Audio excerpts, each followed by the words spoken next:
తనూజ, నువ్వెక్కడున్నావమ్మా? ఇవ్వను నేనిది.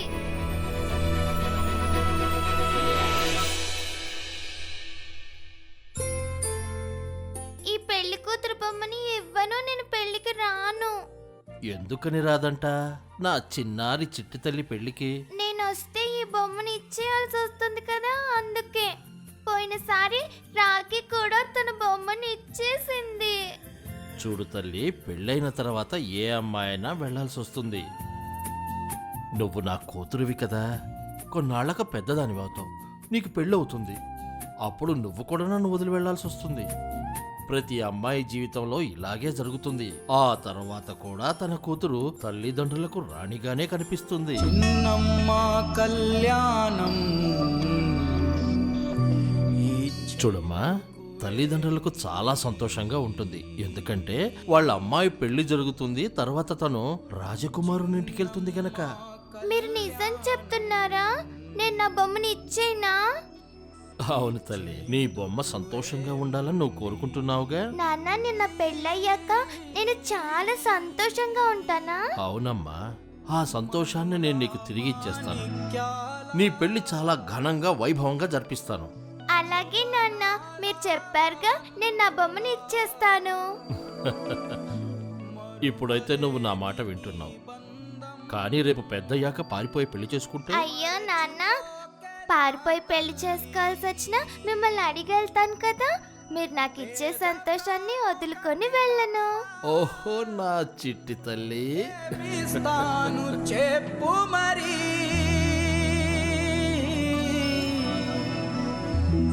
ఈ ప్రాణం నీదేలే, ఇచ్చేందుకే నా తల్లి. I'm sorry daddy. యాక్చువల్గా మిమ్మల్ని అడగాలి, కానీ నా దగ్గర టైం లేదు. అయినా నాకు తెలుసు మీరు నన్ను తప్పకుండా అర్థం చేసుకుంటారని. చిన్నమ్మ కళ్యాణం ఇచ్చేందుకు ఏముంది. నేను రెడీ అయ్యాను. మనులా మాణిక్యాలా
నా మాట వినపడుతుందా? నువ్వు చచ్చావా లేదా? రిషి వాడు చనిపోయాడా? తొందరగా చావు. నా కవితలో చాలా పనులున్నాయి. చనిపోయాడా రిషి? చచ్చిపోయావా? ఏం మాట్లాడవేంటి? చచ్చావా లేదా? రిషి వాడిని అందులో పారేయ్, చెరువులోకి తోసేయ్, వాడిని చెరువులోకి విసిరేయ్.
ఇది నేను నీకు ఇస్తున్న స్పెషల్ గిఫ్ట్, పెళ్లి కానుక. ఎప్పుడు ఏం జరిగినా సరే నువ్వు మాత్రం దీన్ని తీయకు. నిన్ను రక్షించుకోవడం నా బాధ్యత.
ఇదంతా నా సొంతం. దీనికి నేనే జమీందార్ని. ఈ భూమిని నా నుండి ఎవ్వరూ తీసుకోలేరు. ఎందుకంటే ఇది నాది కాబట్టి. నా భూమి మీద ఎవ్వరూ అడుగు పెట్టలేరు, నేను తప్ప.